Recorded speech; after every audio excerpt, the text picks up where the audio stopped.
Now we're getting into like commander damage territory in our Blink deck. I'm so happy about this. No more Abdel Adrians, only the Neutrino. Friendship with Abdel Adrian over. Elf Ended. Rebels from space are my new best friends. Absolutely, dude. It's just like, I just want to play with Jimmy Neutron and his, like, that's Jimmy Neutron and Goddard. Yeah.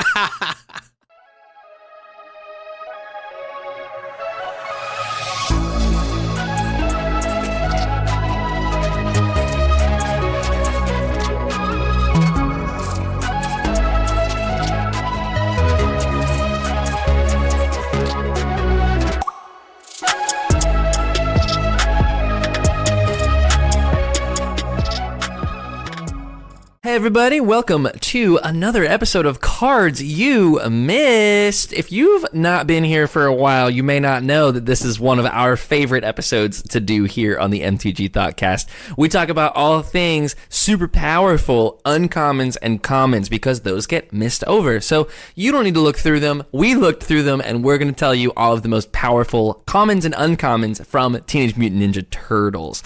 All of that is on today's episode of the MTG Thoughtcast. I'm one of your hosts, Joseph Rubino, and across the screen, or somewhere across your ears, he's not the Mondo Gecko, he's the John Doe Gecko. John Kendall, how you doing today, man? I like turtles. I like turtles. I hope that if you're watching this, I hope that you like turtles because we are talking some turtles today of the Teenage Mutant Ninja variety. We've got a nice and packed episode. This is a very small set. I think there's about 190 cards in the standard set here. So there's quite a few condensed power levels into the commons and uncommons especially. And as you know, a commander deck is made up of about 65 non-land cards. And we love to throw some really spicy commons and uncommons into those decks to fill up the slot because it keeps your price super low. It keeps people guessing when you're playing cards. We got some cool ones to talk about today. Before we get into any of that, if there's really sweet cards that you want to talk about, let us know down in the comments below and leave us some likes and comments if you'd be so kind. Thank you to everybody who's been interacting with us. Please consider it if you'd like to support the channel for totally free. All those buttons down there help us out a ton. While you're down there, you can check out our Discord. It's linked down below. We hang out there, we play games, we brew decks. It's awesome. You might also notice an affiliate link for our friends over at Heavy Play while you're looking down there. They're sponsors of the show and our favorite MTG accessories, deck boxes, dice boxes, play mats. It is a beautiful EquipMag system that makes everything super portable and modular. It's all magnetic. The finishes are gorgeous. Go to heavyplay.com/MTG Thoughtcast to get 10% off of your entire order or use code MTG Thoughtcast at checkout. Let's get into today's episode. John, we are, this is us sunsetting the TMNT set, isn't it? At the tail end already, just like a brief cartoon run of a show put right into production, failed to meet expectations, and immediately canceled. Thanks, Yes. Nickelodeon. In seriousness, yeah, like as you had mentioned, like this is just like another one of these relatively smaller Universes Beyond standard sets. So like we talked about a couple of weeks ago already now at this point that, you know, we had the full stretch of the spoiler season, even actually reduced to under a week, just because it fell over a holiday and there were like that whole like Lorwyn eclipsed pre-release issue that happened. So, and that actually leads into a point that we have about special regarding this Cards You Missed episode in specific. Because of that incident that happened as far as the pre-release is concerned, we are going to go ahead and take this episode. We're stretching the full main booster set this time. Like, maybe not necessarily mythics, I'd say, but just due to the fact that certain, actually even all of the rares and mythics were things that were revealed about a month before the preview season actually happened for this set, there could be a whole lot of this product that went under the radar for a lot of people. So we've decided to kind of break our own rule for this one exclusively, and we're diving into the full stretch of the booster set to point out to you everything fun and exciting that you might have missed for your commander decks. Absolutely. Yes. The whole thing was just so wild with the pre-release kits and and getting all of the rares mixed up. So there was plenty to miss, which is a big part of why we do this episode. So like John said, it's nice to be able to truncate all of that into one for such a small set here. I'll go ahead and take us away with my first pick here. There's similar to the Spider-Man set, there's just a lot of really cool utility cards at common and uncommon. I'm not going to start talking about those because this legend at uncommon really takes me by surprise, and every time I read it, I just get more and more inspired on how you could use it for a really sweet commander deck, and that is Venus, Torn Between Worlds. It's 4 and a green for a 5/5 legendary mutant frog turtle. So this is the worlds it's torn between, is the water and the air. Whenever it's dealt damage, you put that many +1/+1 counters on her. She must survive the combat to get the counters. So if she takes 4 damage and doesn't die, you just throw 4 +1/+1 counters on her. And get to live to see another day with this turtle frog. And in the second line, what's that? Humongous. She can get humongous. Yeah, absolutely large. And then whenever a creature you control with a counter on it deals combat damage to a player, you may pay a blue mana. If you do, draw a card. So you could play this as like a Simic +1/+1 counters commander. Something about commanders that cost one thing but have color identity of another just read aura to me. Like, this is your aura farming by playing this. It's an uncommon, it does cool things.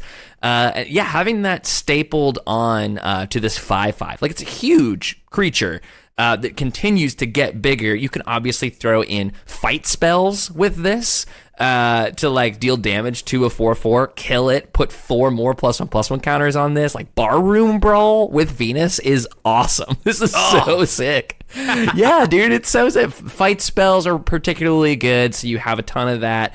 You could throw some auras onto her to make her unblockable as she gets big, like Aqueous Form. I think Aqueous Form, just in a general, is kind of an underplayed card in Commander. Single mana to give it unblockable and scry 1 when it attacks is very good. So you make her unblockable, she deals damage, you can pay the blue, draw a card after the scry with the Aqueous Form, then like play all of your fight spells as you get those and keep the board wiped and keep her growing huge and then one-shot people. Like, this is just a really, really awesome card. Yeah, I mean, it kind of sucks that like the card draw ability is tied to how much mana you can pay, but that definitely the more interesting part of the card itself is the fact that, you know, any amount of damage coming to her is just you get to scale that, you know, like you said, with fight spells and one-sided, like I punch or whatever, or not, I guess not those, but like you said, yeah, specifically fights. I guess you'd be in the wrong colors for a burn spell, but maybe some kind of like, I don't know, a dinosaur or something that has like enrage, and it's like you have it fight her. You know, like there's the Naya legendary human who has the ability to have like creatures fight each other for value, you know, and you use that, like have her fight a dinosaur of yours with enrage or whatever, and then she gets bigger and the enrage thing triggers on the other side. Oh, you know, so you could fight in between your own creatures. That's awesome. Yeah, just have them just keep punching each other. You know what I mean? It's generically good. Also on rate pretty much as well, right? Like you get a 5 mana 5/5. 5 mana 5/5. You can't really ask for more than that. You know what I mean? Totally. Yeah, and there's just Simic +1/+1 counters is one of the most supported archetypes in 2026.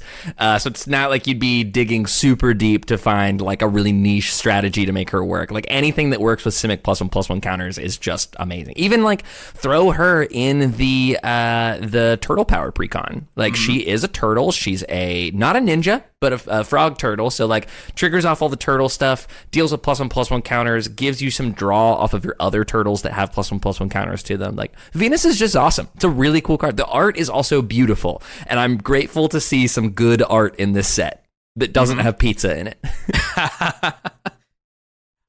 Well, I guess in relation to that as well, because when we do this type of episode, each of us go through our set individually and pull our own cards. You pulled one of these here, and I actually did notice there's a full cycle of these uncommon legendaries who have a casting cost of 1 color and then an ability of some kind that allows you to have that as a secondary color. And I have a few of these in my list as well, but I think the first one I'd like to talk about is Koya, Death from Above. Oh, very cool. Very cool. So this one is 2 and a white for a legendary mutant ninja bird. This is a 2/1 with flying. When it enters, you exile up to one other target creature. At the beginning of the next end step, you may pay 3 and a black. If you don't, you return that card to the battlefield under its owner's control. Yeah. Well, I mean, I love that. It's everything I want to be doing, and it's on a win, Drake? That's sick. So the cool part about this card here is that it does not say a creature that you control, right? So obviously it can't target itself. It has to be another target creature, but it can be a creature either on your board or your opponent's board.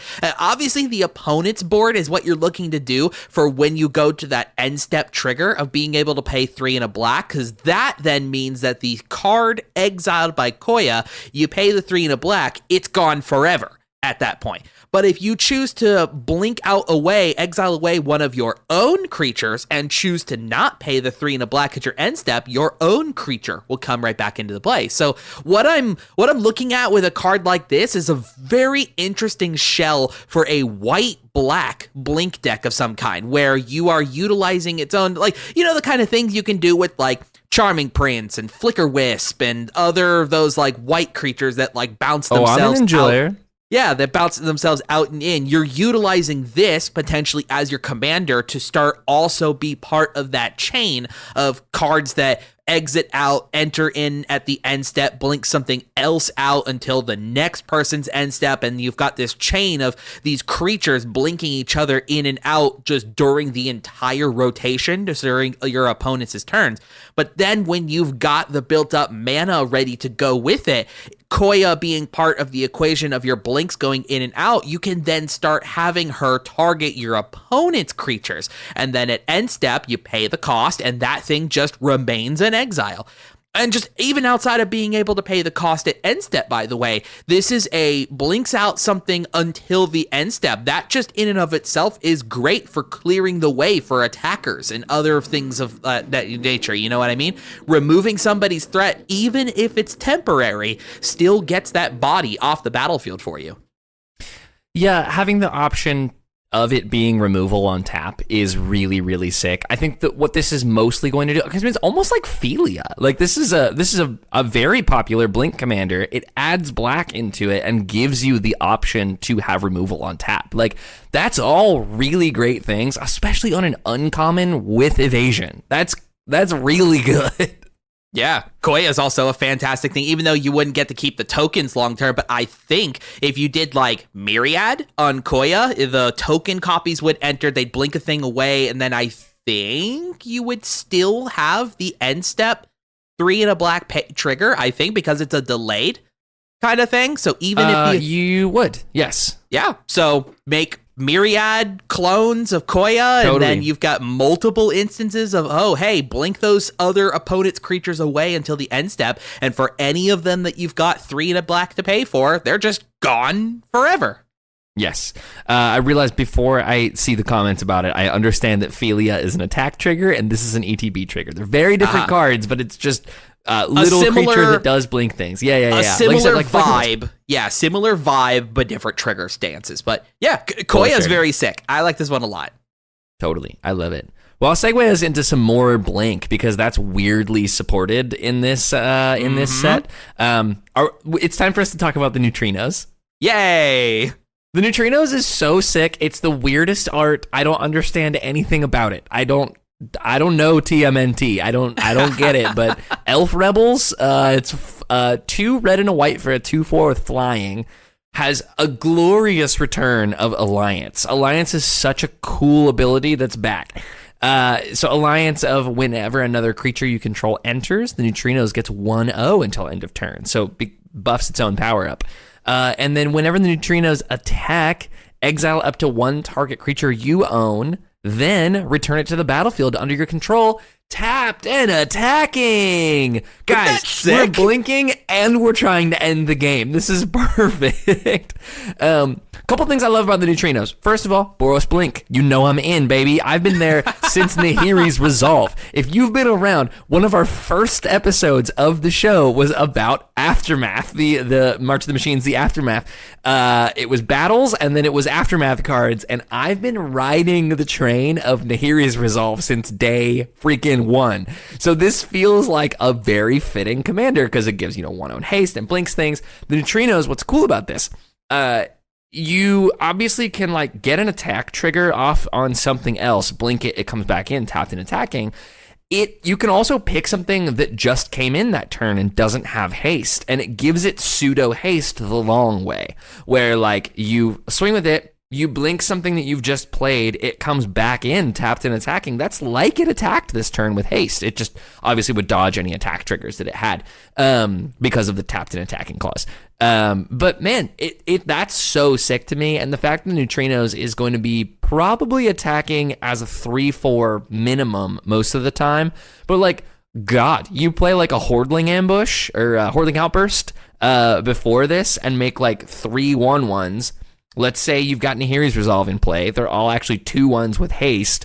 The neutrinos is already a 3/1 from the Resolve. It's getting an extra +3 because of the Alliance. Like, that Alliance trigger is huge. Yeah. 1/0 for every creature entering, and we're in token colors. That's crazy. I was going to say, let's talk about those white devotion token creatures, right? Like Reverent Hoplite and whatever, right? Yeah, blinks baby. out, blinks in, makes you a 1/1 equal to your devotion to white, right? Just that card and the neutrinos by themselves, because it'd be the one that blinks it in and out. That would be a minimum of 2 plus any other white pips you've already got down on your battlefield. Yes, and then if you blink that out and back in, you'd now made 4, so you make 2 extra tokens from just those 2, blink it out, back in, tapped and attacking, you make another 2, that's +5 on its own, just from the Reverent Hoplite. Now we're getting into like commander damage territory in our blink deck. I'm so happy about this. No more Abdel Adrians, only the neutrino. Friendship with Abdel Adrian over. Elf Ended. rebels from space are my new best friends. Absolutely, dude. It's just like, I just want to play with Jimmy Neutron and his like, that's Jimmy Neutron and Goddard. Yeah. They actually are interdimensional travelers from Dimension X. They're the Turtles' allies. I've heard of some of those words. Yeah, you have. Absolutely. Let's see. We need a creature to blink in and out then, don't we? That to we go do. on theme. Well, I don't have that. All right. But I've got another spell. It's in the same wheelhouse as our neutrinos that is able to blink a thing in and out. This is going to end up apparently becoming our blink episode, it turns out. But just, man, the cards that are in this set that care about your creatures being picked up and coming back in, which obviously makes sense with like sneak being one of the keywords here as well. And obviously, as shown that you said on the neutrinos, that like Alliance is on them, plus a variety of other cards throughout the set. So having your creatures come in and out is very important to not only the limited environment, but sort of like the play pattern of what all these cards are looking to do. So one of the coolest blink cards in here, and I saw that you pulled this one as well. Go Ninja Go! Stupid name, stupid art. Tell me what the card does. Go Ninja Go is red and a white for a sorcery that you get to choose one or both, which is just crazy that you get to have both of these options here. Your choices are exiling a target creature you control, then returning it to the battlefield under its owner's control. So just an instant blink, right? It doesn't go off into exile and come back later like we talked about with Koya. The other mode here is that the spell deals damage equal to the greatest power among creatures you control to target creature and opponent controls. Ooh. Removal and blink. Again, we're affecting the board in our blink deck. This is awesome. I think that's incredibly cool. Sorcery speed is kind of a suck on this here, but it probably would be too powerful as an instant, I think. I would play a sorcery speed blink spell that also is removal. I'm down with that. I'm fine with sorcery speed. I think people are really scared off by sorceries. They are still good and are typically more powerful because they're sorceries. And something like this that has literal modal value to it and gives you options as you go at sorcery speed is still going to be fine. You still are going to want to take out the best thing in play on your turn. It does suck that you can't wait to make that decision until a better thing is in play, but it still is going to be worthwhile because you're going to rebuy an ETB or it leaves the battlefield or something, and you're still going to snipe down hopefully the best thing on board that you can get. So it still is very worth it. Yeah, I'm absolutely not saying that it's not a bad card, I guess I should say. Yeah, it absolutely is a good card. Is why we're talking about it right now. I just, you know, it's one of those, oh man, I wanted this at instant speed. But Totally. no, it's excellent as it stands. Right. Well, I will take us to a creature that's great to blink out and bring back in a billion times. And this is a common from the set. This is Mouser Foundry. Mouser Foundry is an artifact. It's 1 and a red for an artifact. It's not a creature. When it enters or leaves the battlefield, you create a 1/1 colorless robot artifact creature token. And then for 4 and a red, you can sack it to do 3 damage to target creature. What I love about this is I play Servo Schematic. Servo Schematic is a good card. That's a 2-mana artifact that when it enters or is put into the graveyard from the battlefield, you make a 1/1 Servo. This one gives you additional options like being able to blink it with Nahiri's Resolve. That's right, baby. We're so bad. Let's go. Because anything that can blink out or back in artifacts is huge here, because this is just a generic leaves the battlefield or ETB trigger. So as you're playing things like obviously not the neutrinos, obviously not Go Ninja Go, because both of those get creatures, but like I said, Nahiri's Resolve, and you're blinking it out and back in, maybe Abdel Adrian, in a white and red deck, you are exiling this, bringing it back, making more tokens. It's just great. And we talked about this with Koya, having a removal spell on tap, even if it's really expensive like this one, like 5 mana for a bolt is pretty bad. But just having the option to do that is really, really great. So I'm looking forward to trying out Mouser Foundry in a couple decks. Yeah, and especially what you're talking about there with like Nahiri's Resolve as well, one of the issues playing with Nahiri's Resolve is if you try blinking away everything you have until your next turn, it kind of can leave your defenses open quite a bit. So a card like this that gives you a body as it leaves play helps leave your like blocking power up quite a bit until all of your real creatures come back in during your turn. Totally. That was my first build of the Boros Blink deck, and it didn't feel like it had legs, where it was like everything I was trying to do was things that entered and made tokens so that as you blinked them away, you still had blockers. And they've just added so much more support, things like Mouser Foundry. This was well before Duskmorn with the Overlord of the Hauntmoors, I think, is the white one. Overlord of the Mistmoors is the white one. Yes, that one. Yes. That's the one that enters and makes two 2/1s with flying. So things like that become a really cool blink deck because, again, with Nahiri's Resolve, not to keep harping on Nahiri's Resolve, but boy, do I love that card. As you like attack because they have haste, things are getting bigger, it blinks them out, comes back in, you make more tokens, you blink out the main ones, tokens stick around, they're still huge because they have haste. Just cool decision making to be done, and like having something to play really early like a Mouser Foundry is great because you're just going to be left with good blockers for chump blockers obviously, that you can just continue to make, and being able to make that robot on blink, and anytime it leaves the battlefield, returning it to hand, anything that does that is all going to make you more robots. Well, speaking of robots and a potential good payoff for having our Mouser Foundry come in and out, let me tell you about my favorite little dinky friend who is easily to be able to sneak in through combat damage. It's our good buddy, the Fugitoid himself. Fugitive Droid is the actual card, but the character is known as the Fugitoid. I like this little guy a lot. He's very sick. So the Fugitive Droid is a single blue for an artifact creature robot scientist. Line on here that says that this creature can't be blocked if an artifact entered the battlefield under your control this turn, and an activated ability for blue and sacrifice him to counter target spell that targets an artifact or creature you control. We take those. That's awesome. The fact that this can be just counterspell is awesome. Yeah, I mean, like, Siren Stormtamer, sometimes people still are running those in, like, their list, that they care about, like, their stuff being targeted. Fugitive Droid is really sick as well, that, by the way, he says that it counters if it targets an artifact or a creature you control. If I'm not mistaken, Stormtamer only hits off of your creatures, right? Creatures, yep. Yeah, creatures exclusively, permanent? Yeah. Hold on a second. Hold on. Let's confirm. Siren, Stormtamer, counters, targets you or a creature you control. Okay. So Siren Stormtamer can protect yourself. This can from protect duress. artifact, which is better. Absolutely, This is just better in Commander. So let's talk about the scenario that you were setting up here. Like, let's say you get some kind of engine going where the Mouser Foundry is able to come out and in. Fugitive Droid is now going to be able to make himself unblockable. And, like, what's one of the coolest things that you can use on top of unblockable creatures? Equipment.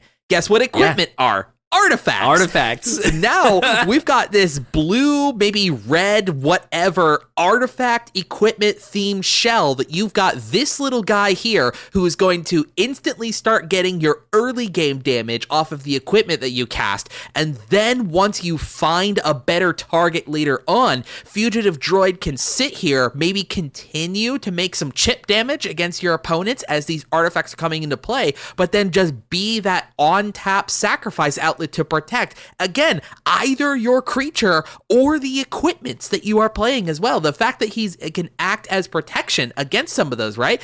We did a number of months back, we talked an episode all about the sort of cycles for those types of equipment in Commander, and one of their biggest drawbacks of those cards is that, yeah, they provided protection, but only to the creature. The swords themselves are completely vulnerable. A card like Fugitive Droid is an excellent body that wants to hold those types of swords, and then when he's no longer useful as an attacker is protection for those swords.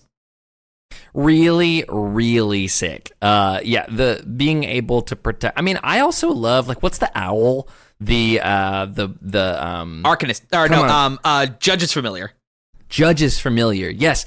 Any of those spells that are like single mana things that can become a force spike on their own. Mausoleum Wanderer is one of my favorites.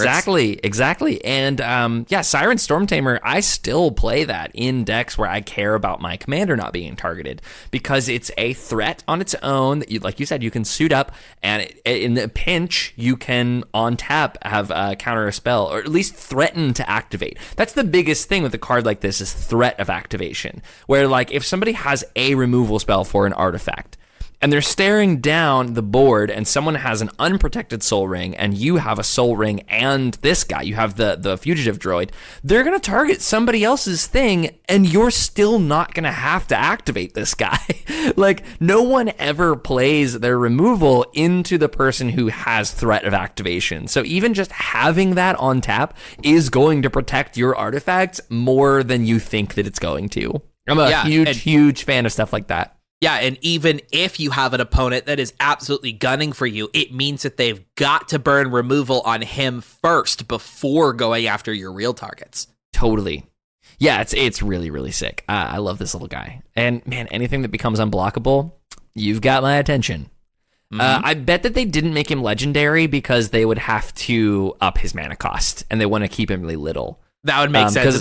And that seems to be a theme throughout the set here. There's a variety of different creatures who are depicted on regular non-legendary versions, but they are like unnamed character. You know what I mean?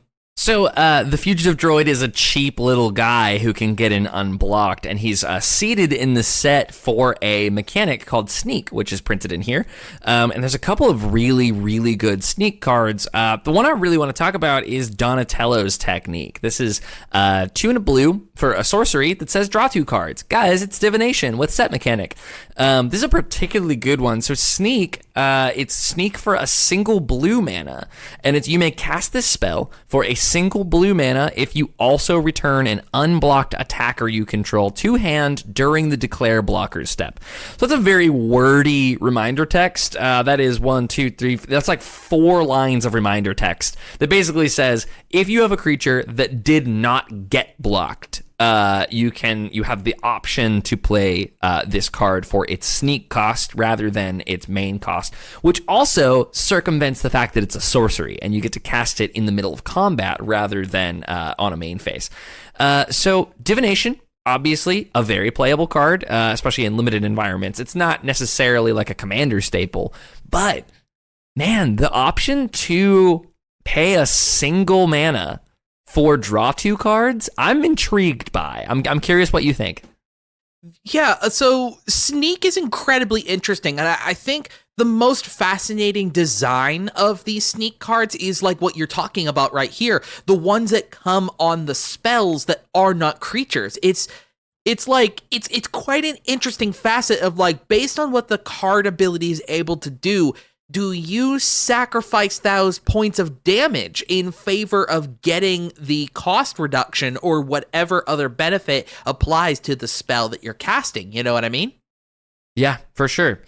The creatures with sneak seem fine to me, but it's basically the same value as ninjutsu, except you're casting the spell versus not versus an activated ability. So it's kind of a worse version of ninjutsu, but they get to put it on things like instants and sorceries. Would you play Donatello's technique? Are you into this? I don't think so. No, I think I'm opposite of you. I'm not crazy about these spells that make you sacrifice your attacking power in favor of something that you could probably cost reduce in any other capacity. You know what I mean? Interesting. I am actually here more for the creatures that do the sneak, because those in turn turn your different powers of creature either higher or lower to do other types of effects for a guaranteed unblockable or unblocked creature tapped and attacking at the person you were already going at, right? You're a big fan of this one. I think my favorite that bridges the gap here between the types of cards that you like and the ones that I like is the Last Ronin's technique. Oh, yeah, dude. Yes. Oh, it's so sick. This one for 3 and a white makes 3 1/1 white ninja turtle spirit creature tokens. But if its sneak cost was paid, which the sneak for this one is 1 and a white, same attributes of you have to return an unblocked creature at the declare blocker step to hand. So for 1 and a white, if you cast it by that way, the 1/1 tokens that this spell creates also come in tapped and attacking. So this is like a spell that bridges the gap between being a creature with sneak and an instant with sneak. Yes, dude. That's so sick. The fact that it puts them in tapped and attacking, meaning that even if you return... So, in my case, I was thinking of a blue-white spirits deck, where you could just sneak return one of the 1/1 spirit tokens to your hand that didn't get blocked to turn it into draw 2 cards. That's worth it to me. Turning 1 damage into draw 2 cards is super worth it. The Last Ronin's technique, what's awesome about this is it turns 1 damage into 3 damage in that case, and that's barring anything like an intangible virtue, making them bigger, any anthems that make them larger, anything that cares about, coastal piracies, things like that turn into even bigger. I mean, man, with the coastal piracy down, this becomes sneak something in 2 mana ancestral recall. That's crazy. Yeah, I'm just looking on this spell here as well, by the way, coming in tapped and attacking. I think that means that you could change who they're attacking at, I suppose. So if you've got a legendary creature who says that if a creature if a creature of yours deals damage to a player, you know what I mean? One of those types of things that says it gets a benefit equal to the amount of players you hit, Exactly. That's excellent. Also, in your weird corner case scenario as well, these are also spirits. So there you go. Oh my God, they're spirits! Look at that! We did awesome, dude. Wow, Millicent eats good from the Last Ronin's technique and from Donatello's technique, to be fair. Yeah, all the technique cards are very cool. I'm glad we highlighted those too, but definitely check out all of the others as well. Yeah, did you have another technique that was of interest to you here? I didn't pull any others, but I see that you have Shredder's technique pulled.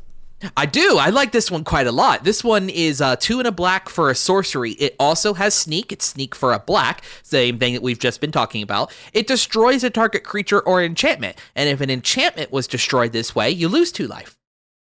Yeah, that's great. I mean, that's what's the Duskmourn card? Withering that's Torment. Better than Feed. Yeah, Withering Torment or Feed the Swarm. Very similar, black enchantment removal just on sneak. I mean, returning an attacking creature to your hand is well worth getting rid of Rhystic Study. That's in my mind, best case scenario. You've sniped the Rhystic Study for a single mana off of this. You can pay for the cost of it, and then it's gone forever. So that's easy enough for me to want to put in a deck. Yeah, excellent. I love the fact over Withering Torment is that. Yeah, Withering Torment is an instant speed, but the Torment hits you for the 2 life regardless if you hit a creature or enchantment. This one, you do not get dinged if you decide to hit a creature off of it, which, there are corner cases for something like that. I don't think you're playing a card like Shredder's Technique or Withering Torment if you're not using it as your potential enchantment removal. I think that's the benefit of a card like this here. But, in that corner case scenario where it matters to blow up a creature either for 3 mana or for a single black mana, all of that is excellent. Totally. I lied. I did pull another technique. to talk about. Turns out that this whole cycle of techniques is awesome. When we're going to talk about the rest of them. Man, the design, the absolutely masterful design of Jenika's technique. Need to talk about this one. Jenika's technique, tune a red for an instant. So it's an instant no matter what. With sneak of a single red, Jenika's technique deals 2 damage to each creature. So it pyroclasms at instant speed, or for 3 mana, or you can sneak it for a single mana. The genius of this design is that it sneaky says save one of your creatures, deal 2 damage to everything by sneaking it.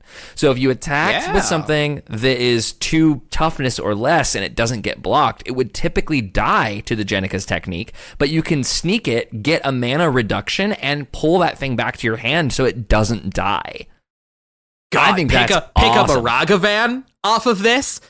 Go Ragavan, pick it back up, 2 damage. You can only cast Sneak during the declare blocker step, right?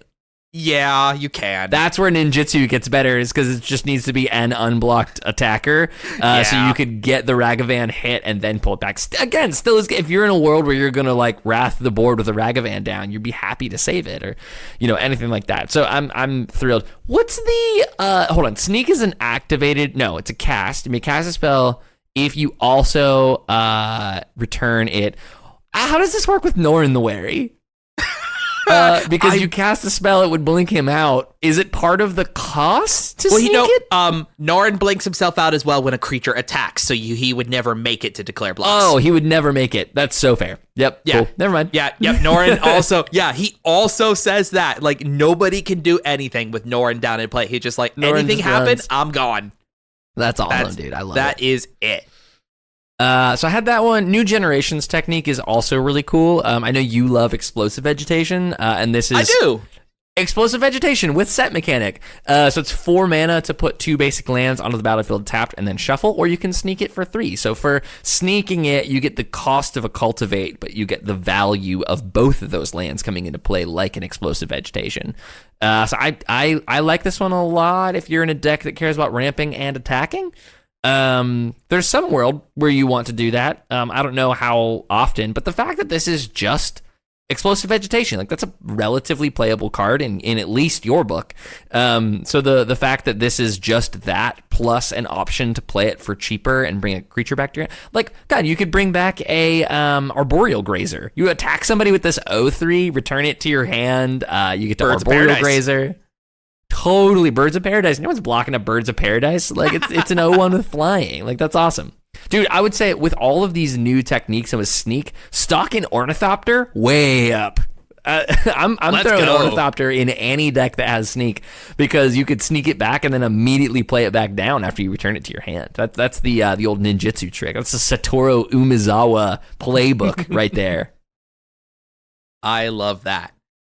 Another really cool aspect of cards that's included in this set, there's not a ton of them. I think there may actually only be the 5 in each of the mono colors, but this set brought back classes. There was a variety of class cards. It did. You're right. This is going to be one of the first ones that I talk about as a rare, because I think all the classes are rare, but I really like Does Machines. I think this is very neat as a sort of like artifact utility that it itself is not an artifact per se, but it deals everything that you want to be doing with artifacts. So this enchantment itself, it casts for 1 and a blue. When it enters, you mill 2 cards, draw 2 cards, and then discard 2 cards. It's excellent. You just perfect. Your top 4-ish cards get manipulated in such a way that 2 of them go right to your graveyard, 2 of them go to your hand, and then 2 of the cards from your hand of your choice go to the graveyard. And that could be where you want those types of cards to live, right? Artifact Reanimator, Recursion, which actually the rest of this card is going to do, but being able to flip-flop artifacts in and out of your graveyard, very cool. Obviously, and as well as the card selection this gives you by drawing 2 for 2, that's pretty decent, even though you're discarding cards. It's Careful Study plus an extra mana, and you get all of this extra value. Yep. The level ups on these cards here as well, if anybody's not familiar with what classes are, you can pay the level up costs at sorcery speed, and when you do, it advances that level. It retains every bit of text prior to the card, even if it's not necessarily relevant anymore. So like a class like this, it doesn't do anything else at its level 1, level 2 after you make it all the way up to level 3, but you have to progress your way up the chain. So at this one for level 2 is an additional 1 in a blue cost. When it becomes level 2, you return up to 2 target artifact cards from your graveyard to your hand. So like those 2 that you dumped prior to this, anything else that may have gone there, like from the mill or something of yours got destroyed or whatever. So excellent. Recursion of your pieces back to hand is something we love. Yes. I love this. This also, just as a quick pause while we're on level 2 here, this is 4 mana, draw 2 cards now. So if you play this on 4, it draws 2, discards 2, mills 2, and then you can pay an extra 2 mana to do immediately to the level 2 and return those, like you said, artifacts back to your hand. 4 mana, draw 2 is an excellent rate for instance sorceries, things like that. So tell me about level 3 here as we move on from this is already a very good card on rate.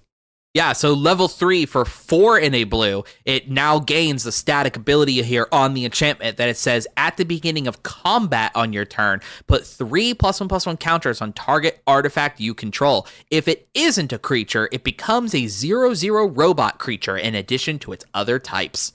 Sweet. This is awesome. Just makes threats every turn. Yeah, so like start turning your things like your mana rocks or your other creature tokens or whatever, and this can just go onto creatures itself naturally as well. It just adds that clause onto it that if the creature itself is not already a thing, heck, this is awesome with vehicles, you know what I mean? Just straight up animate a vehicle to throw 1/1 counters on it. Yes. And yeah, you modify the power and toughness at that point as well, but vehicles come with an assortment of keywords and stuff on the vehicle itself, or I guess it's not going to work with spacecrafts, but there's a way to turn a spacecraft online, I suppose. But yeah, start attacking with it. It's just fascinating. I really like a card like this as well. Some card selection, some graveyard recursion, and late game threats. It's kind of everything you want. Classes are so much fun. I really, really enjoy them as a card type. Since you're talking about a rare, I will talk about a rare. I'm particularly excited about Irma Part-Time Mutant. This is 2 and a blue for a 1/1 human mutant shapeshifter. I love my shapeshifters. At the beginning of combat on your turn, Irma becomes a copy of up to 1 other target creature you control, except her name is Irma Part-Time Mutant, and she has this ability. Then put a +1/+1 counter on her. So this is like Sakashima. I mean, it is a legendary copy that has a different name, which allows you to clone something that's legendary in the same way that Sakashima the Imposter does, or Chameleon, who has Mayhem. Like they started printing sort of a cool variation of those, and Irma is a really cool one because it comes down on turn 3.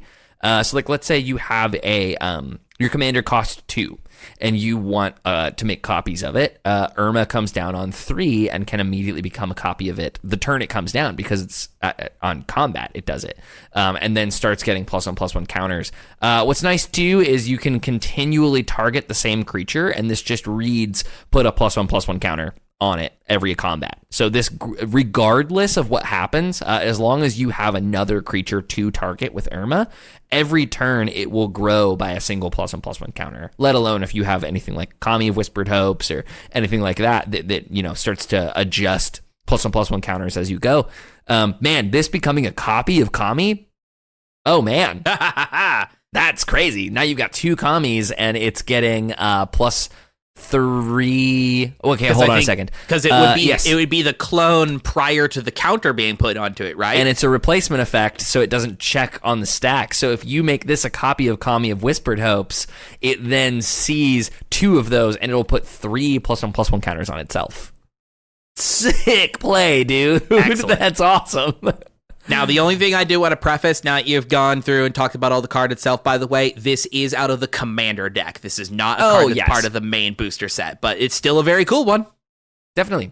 And worth talking about. I missed that it was from the Commander set. Is it the Commander set, or is it like the weird jumpstarty, like... Nope, it's Commander. Cool. Sweet. That's awesome. Does it move its types as it becomes a copy? Except her name is Irma Part. Yeah, so it changes its types. That's interesting. So she comes in as a human mutant shapeshifter. I play a Volo folk hero deck that is all humans and is all different classes. So anytime that there's a new human X that gets added, I always consider it. And that deck already is playing like Marvin, Murderous Mimic. It's playing Rabarin Mercenaries, things that just become copy Sakashima the Imposter, Sakashima of 1,000 Faces. It's basically a non-legendary clone deck. So getting a new option that has a new subtype is exactly perfect for that deck. Mm-hmm. All right, so I think to round out my list of cards for this evening, you already kind of were on my case like a little bit of still being an enjoyer of cards like Explosive Vegetation. Just that kind of like wheelhouse and of like that mana value that does that kind of effect, you know, like I'm a big fan of those types of cards. And another one that I am still a very big fan of is the cards that are like Urban Evolution, you know, the things that like draws you a lot of cards and lets you play lands for free. A longtime favorite of mine that I've played in a variety of different decks I've got green and blue in is Eureka Moment, which is from it's from Strixhaven. It's kind of similar, but I think it's only a draw 2 and you get to put a land into play. You know what I mean? So just, I don't know, something about classic Urban Evolution. This might be like the nostalgia brain of like those were cards that were floating when I started play. To round out my list of cards this evening, I'd like to make the case for Lessons from Life. And I know that this card has gotten basically memed and, you know, all the dislike from the community because it's like, oh my god, we've come full universe's circle of the IP product is playing the product of the game that we're playing, and it's like, guys, like, come on, like, who cares? It just means that they've given this card a fun name that we're gonna get to see a proper cool reprint of it again someday in a later set. You all can chill. It's actually, I think I love this. I'm sorry. From the ground up. I only hope that they reprint this in every Universes Beyond product going forward and show that IP playing Magic. Like, okay, I made it, like, you know, when we started doing our podcast for this release, like, I made it no secret that, like, Ninja Turtles was actually a set that I was excited and looking forward to. And, like, I don't know, neurons activate of, like, seeing the Ninja Turtles playing Magic on a Magic card that lets you play Magic cards. It's just, like, there's, like, a level of meta-ness here that just, like, I don't know, I think this is, let me stop rambling and actually tell you about the card itself, by the way. I was mentioning about Urban Evolution, and that's kind of exactly what this card is, except for the sorcery, it's 2 green and a blue. So we've got 4 mana here, 4 mana total to draw 3 cards, and you may put a land card from your hand onto the battlefield tapped. It just, that's clean. Sure. I know what I mean? Like, it may not be the most powerful type of card. You don't get a ton of selection here. Like, obviously, it's drawing you 3 cards, and then from what you have in your hand, just get a land down into play. Tapped, yes. So, like, it rebates itself, kind of, but, like, that's useful for landfall triggers. That's useful for any kind of deck that cares about your card draw triggers, how many cards you have in hand. You know, if you've thrown too many cards in your hand, that at that point, this is cool for getting cards discarded, getting additional land drops. You know, there's certain cards, you know, I'm thinking about, like, that Nissa who cares about your land drops past your first one. You know what I mean? Yes. Scoot Swarm. God, if you're doing a Scoot Swarm, like, you are trying to get to that 6 lands plus, or Field of the Dead, same thing. The type of cards that say how quickly can you get to X number of lands. But just, I don't know, this could just be nostalgia driven here, that like Urban Evolution is kind of one of my all-time favorite classics of the game, and just seeing that ability almost precisely the same, actually exactly identical, but at a mana cost cheaper. It just, this makes me excited. I think this is definitely one of the most, do not actually me. I know I'm gonna actually you, because Urban Evolution is draw 3 cards, you may play an extra land this turn. Lessons from Life is draw 3 cards, you may put a land from your hand on the battlefield tapped. Those are very different. They are. Yes, you are right. Thank you. I appreciate. You never get the chance to actually correct me. I have to take it. You got it. I don't know. My closing thoughts on all that is just like, just enjoy the silliness for what it is. Also, just let the despair sink in that they have somehow found a way to create magic out of your discarded draft chaff. Oh, because they're in the sewers. They found all of it. Oh no, that's all of the product that they discarded in that landfill in Texas. This is what they're actually playing with is 30th anniversary edition. Yes. Oh, that's amazing. Honestly, the most shocking thing to this card to me was the discovery that there's more than 4 turtles. Yep. There's 6 of them, and one of them is little and albino. Yep. Crazy. I think this card's fine. I think the lens that you're looking through this as well is that you play Gidris as a Gates deck. You probably want to play this card there because it does everything that Yidris Gates wants to do, which is play like 4-ish mana things to go get a cascade into additional ramp. Refill your hand with 3 more cards that then can cascade following suit if you've already hit with Yidris, and you get to put another gate into the battlefield so you can like start working your way towards your maze's end. So I think in the right decks, you're right. Lessons from Life is a really cool version of an Urban Evolution or a like beefed up Growth Spiral, things like that. That man, it really shows you how powerful Growth Spiral is, huh? Yeah. Like 2 mana at instant speed to do a half of what this card does is really good. Yeah, Growth Spiral was maybe a mistake. Growth Spiral, I don't know if it was a mistake, but it definitely is the most powerful version of an Explorer that you could find. Explorer also still just fine. So like if you take this as an Explorer, which is 2 mana, draw a card, you get to play an extra land. This is 2 extra mana to draw 2 more cards, and that's a really good rate. So like if you want to evaluate it as such, that is it's a plenty fine card that I will not be playing anywhere because I don't like that. But what are you going to be playing as your Hear Me Out to round out our episode for tonight? All right, I got to find a spicy one. I'll give a quick nod here to Surveillance Cam. This is a common. It's a 1-mana artifact with flash that when it enters or leaves the battlefield, you may tap or untap target creature. I like Prime Speaker Vanifar a lot, and I love Birthing Pod lines, and Surveillance Cam is a great addition to a... you now have a 1-drop that does that for Prime Speaker Vanifar. But that's not really what I want to land on. Let's end talking about... I mean, you said spicy. I see you've got spicy oatmeal pizza. I was just going to say. All right, let's do it. All right. I will land us out talking about I like doing damage. I like taking damage. Say what you will about me. We've managed to actually dodge talking about pizza so far. I think this might be the first pizza instance in this episode, but it's spicy oatmeal pizza. God, do I hate the name of this card, but it's 2 in a red for a food. So it's an artifact, and when it enters, it deals 4 damage to any target and 3 damage to you. So what I love about that is it is slightly asymmetrical, which is easy enough to break for me. So if you have some way you've landed on infinite blink, infinite recursion of things, this will win you the game as it kills your at least a single opponent. If you're at even life totals, they will lose before you do, and I like stuff like that. This obviously also is it's a food, so it has the 2 mana tap, sacrifice it to gain 3 life. So it rebates the life that it deals to you back. So I love artifacts that have ETBs as removal.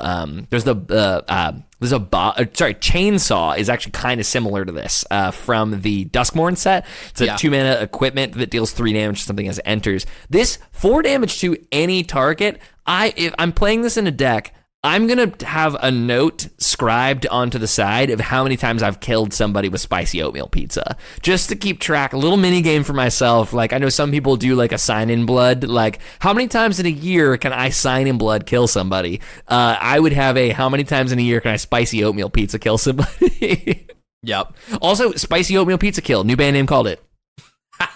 That's a great one. I like that.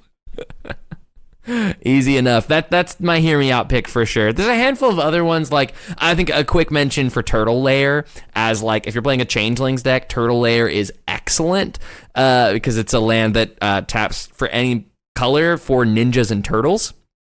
So we're playing Changelings. Who cares? That adds for your ninjas and turtles. And then for 3 and tapping it, target ninja or turtle can't be blocked this turn. So this is like a strictly better unclaimed territory in a Changelings deck. So there's a handful of little things like that. But man, I'm happy to kind of end my night on spicy oatmeal pizza for us here. And delicious. And I believe, absolutely delicious. And I believe that wraps up our coverage that we're going to be doing for Ninja Turtles as a whole. Like you initially, I remember when we did our first episode for this here, you said that this was not going to be a set for you. Has the weeks gone on from this here? Has your opinion changed on that in any capacity? You going to be buying any more of this as we go? What do you think?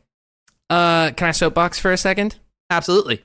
Just a brief moment of soapbox. I promise I won't be long, but this is the first Universes Beyond release that I'm genuinely a little bit upset by. I've been a Universes Beyond apologist since the introduction of it. It's the fact that it's a small set and is not. It looks like the unlimited environment is not great for it. I like some of what they're doing. If you blindfolded me and just didn't tell me the names of some of the cards, and you read me just the tech boxes and mana costs of what they do, I think it's a particularly interesting set. Like they kind of cooked on some of the designs here. There's just not a ton that looks like it plays super well together, and I care a ton about draft and pre-release. When they continue to do things like this and give these like Spider-Man-esque sets where it's like they've improved from the Aftermath set, but this feels like the next evolution of an Aftermath set to me, where it's like small the set next mutation, if you will. We've cracked our mutagen on the Teenage Mutant Ninja Turtles set. When they do this, it affects limited play mostly, which means that there's less people who are coming to drafts and pre-release for the LGS. If you're not aware, WPN, which is the Wizards Play Network, allocates their stock for the following year based off of attendance for pre-releases and drafts the year prior. So with LGSs suffering, and I personally know of 2 LGSs who are not firing pre-release on TMNT because there's such little interest in it. Mm-hmm. That affects the livelihood of the LGSs next year. Like, they are making long-term implications by choosing to disregard the limited environment and overall interest of a set when they give us this tiny little thing like Teenage Mutant Ninja Turtles. And like I said, mechanically, it's an interesting set. I think it's one of the coolest precons that we've gotten in a while. If it was just a precon, I would say 9 out of 10 execution. Perfect. Nostalgia bait, it's the arcade game, it's one precon, it's self-contained. Maybe you do it like the Fallout set where there was a precon and also collector boosters. So if you want cool versions of the cards, then you would have had... Because the new cards, the number of new cards in the TMNT precon is almost a third of the size of the standard set. It's 190 cards. There's 50 new cards in the TMNT Commander set. Yep. So it again, if this didn't also happen on a year where we had 7 standard releases and one of them is going to be kind of sloppy, like, just cut that one, let everyone breathe for a little bit more, and just put out a cool precon, and we would have been totally fine about this. So I'm not a fan of what they're doing with the standard version of TMNT here. Oh, wow, that was your soapbox, all right. That was intense. I'm saying, I've been thinking about this for a while, man. I completely get it. I understand where your frustrations are coming from. You know, we're only like not even a third into the year, and the fatigue is almost sort of starting to set in quite a bit. But like, I am in the same boat as you, but also a good bit higher above that. Whereas I'm coming into this as a person who does know quite a bit about this iconography, the lore, these characters, the stories that they're told from, and just like seeing some of these very interesting, fun, unique designs of cards. Like, I'm still not going to go ahead and say that I think this is going to be the pinnacle of the year. Like, it definitely is not. We've got lots of other exciting things coming. But just like you said, that the commander deck is that this one provided, like, I've got a strong feeling that it's going to be one of the ones that we're going to be cycling back around to come the end of the year when we discuss all the precon decks coming out this year, despite the fact of it being Ninja Turtles.